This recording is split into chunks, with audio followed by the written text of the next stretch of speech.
मैं गारंटी के साथ कह सकती हूँ, अगर आप करेले इस तरह से बनाएंगे तो आपके करेले बिल्कुल भी कड़वे नहीं बनेंगे, सब उंगलियां चाटते रह जाएंगे। करेले की ये रेसिपी आपके होश उड़ा देगी, बहुत ही ज़बरदस्त और कमाल की रेसिपी है। बिल्कुल भी करेले कड़वे नहीं बनेंगे। क्या आपने कभी करेले इस तरह से बनाकर ट्राई किए हैं? नहीं ट्राई किए तो आज ही मेरे कहने पर ट्राई ज़रूर कीजिएगा और मुझे कमेंट में बताइएगा कि आपके करेले कैसे बने। इतनी ज़बरदस्त रेसिपी है कि सब उंगलियाँ चाटते रह जाएंगे। रेसिपी स्टार्ट करते हैं बिना देर किए। बिस्मिल्लाहिर्रहमानिर्रहीम। सबसे पहले यहाँ पर मैंने 1 किलो करेले ले लिए हैं, इन्हें अच्छे तरीके से धोकर ड्राई कर लिया है। उसके बाद मैं इसकी कटिंग आपको बता देती हूँ। कटिंग के लिए अक्सर लोग जो इसका बाहर का खुरदरा पार्ट होता है उसको जो है वो नाइफ़ की मदद से स्क्रैच करके उतार लेते हैं, बट हम नहीं उतारेंगे, लेकिन फिर भी हमारे करेले बहुत ही ज़बरदस्त और लाजवाब बनकर तैयार होंगे। तो क्या करना है, सबसे पहले आपने स्पून की मदद से इस तरीके से आपने इसके अंदर के बीज निकाल लेने हैं और उसके बाद नाइफ़ की मदद से छोटे-छोटे पीसेस में इसे कट कर लेना है। ये आप देख सकते हैं, इस तरीके से आपने इसकी कटिंग करनी है। अगर आप करेले इस तरह से बनाएंगे तो मैं गारंटी के साथ कह सकती हूँ कि आपके करेले कभी भी कड़वे नहीं बनेंगे और बच्चे भी इसे शौक से खाएंगे। जो लोग करेले को पसंद नहीं करते वो भी इसे शौक से खाएंगे और प्लेटें चट कर जाएंगे। तो आपने रेसिपी को सेम फॉलो करना है। अगर रेसिपी ज़रा सी पसंद आए, वीडियो को लाइक कीजिएगा, शेयर कीजिएगा फ्रेंड एंड फैमिली मेम्बर्स के साथ। जो करेलों को 2 हिस्सों में डिवाइड करके मैंने इस तरह से बारीक बारीक कट कर लिया है। अब क्या करेंगे, एक वॉक में ऑयल लेंगे। ऑयल हमने हाफ कप लेना है, इससे ज़्यादा हम ऑयल नहीं यूज़ करेंगे। हाफ कप ऑयल में ये हमने करेले शामिल कर देने हैं और जी करेलों को हमने अच्छा सा फ्राई कर लेना है। करेलों को बिल्कुल भी जलाना नहीं है। अक्सर लोग इसे बहुत ज़्यादा डार्क कर लेते हैं, इसे जला देते हैं कि इसका जो टेस्ट है वो ज़्यादा ना आए हमारी रेसिपी में और ज़्यादा कड़वे ना बने, लेकिन उससे जो इसके फ़ायदे हैं वो सारे ख़त्म हो जाते हैं। तो इसलिए अपने करेलों को बस ब्राउन होने तक फ्राई करना है। बहुत ज़्यादा डार्क करेंगे ना तो इसके कोई फ़ायदे आपको नहीं मिलने वाले, तो फिर रेसिपी का कोई फ़ायदा नहीं है। इसलिए आपने इसे मीडियम टू हाई फ्लेम पर फ्राई करना है, चम्मच चलाते हुए 5 से 7 मिनट तक। और 5 से 7 मिनट आप देख सकते हैं मैंने इसे फ्राई किया है और ज़बरदस्त इस पर गोल्डन कलर आ चुका है। एग्जैक्ट मुझे यही कलर चाहिए, इससे ज़्यादा डार्क मैं नहीं करूँगी और इसे मैं निकालूंगी। फ्राई करके करेले यूज़ करते हैं ना तो इसका जो टेस्ट है, इसकी जो कड़वाहट है वो काफ़ी हद तक कम हो जाती है और बहुत ही ज़बरदस्त हमारी रेसिपी बनकर तैयार होती है। और जब आप रेसिपी बनाएंगे ना तब उसमें करेले आपको ढूंढने से भी नहीं मिलेंगे, इस तरह से अगर आप ट्राई करेंगे तो। अक्सर लोग होते हैं ना, करेले जब बनते हैं तो उसको अलग करके तो दाल खा लेते हैं, तो वैसा काम भी नहीं होने वाला।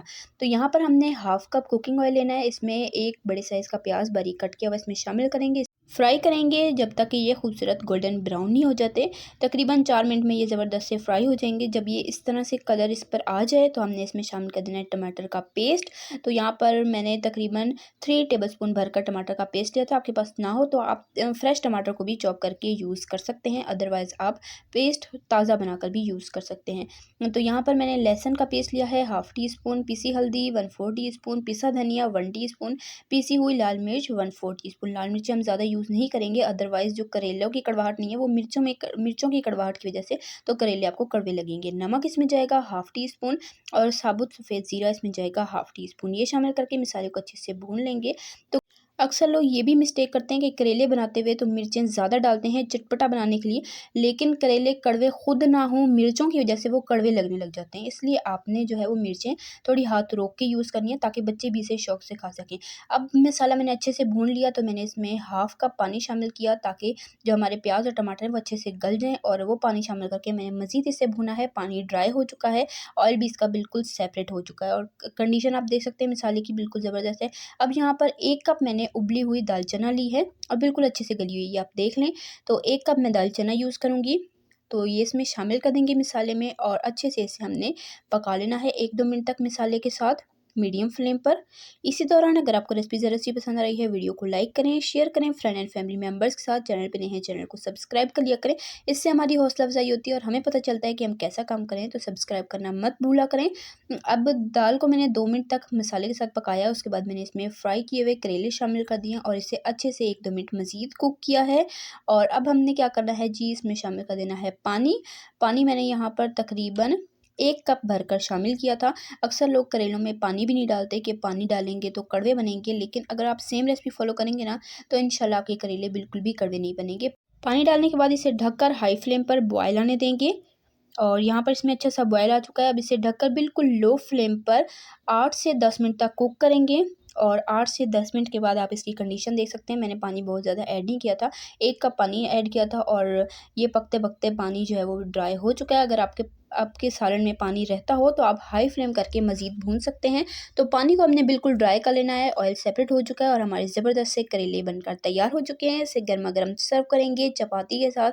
आज ही आपने ये रेसिपी ट्राई करनी है और मुझे अपना फ़ीडबैक देना है कि आपको ये मेरी ज़बरदस्त मज़ेदार सी और बहुत ही सिंपल सी दाल करेला की रेसिपी कैसी लगी है। तो उम्मीद करती हूँ आपको मेरी आज की ये ज़बरदस्त मज़ेदार और आसान सी रेसिपी पसंद आई होगी। रेसिपी ज़रा सी पसंद आई हो वीडियो को लाइक करें, शेयर करें फ्रेंड एंड फैमिली मेम्बर्स के साथ। चैनल पे नए हैं चैनल को सब्सक्राइब कर लिया करें इसी तरह की टेस्टी यम्मी रेसिपीज़ के लिए, सिंपल ईजी रेसिपीज़ के लिए, चाइनीज़ रेसिपीज़ के लिए, बेकिंग रेसिपीज़ के लिए, डिजर्ट रेसिपीज़ के लिए, रमज़ान स्पेशल रेसिपीज़ के लिए, सिंपल ईजी रेसिपीज़ के लिए, हेल्दी रेसिपीज़ के लिए, स्नैक्स रेसिपीज़ के लिए मेरे चैनल को सब्सक्राइब करें। मैं आपके लिए इसी तरह की ज़बरदस्त मज़ेदार और आसान सी रेसिपीज़ लाती रहती हूँ। सब्सक्राइब कर लें ताकि आप हमारी कोई भी रेसिपी मिस ना करें। इंशाल्लाह फिर मिलेंगे नेक्स्ट मज़ेदार ज़बरदस्त और आसान सी रेसिपी के साथ। तब तक के लिए अल्लाह हाफ़िज़। अपना रखिएगा ढेर सारा ख्याल, मुझे दुआ में याद रखिएगा। अल्लाह हाफ़िज़।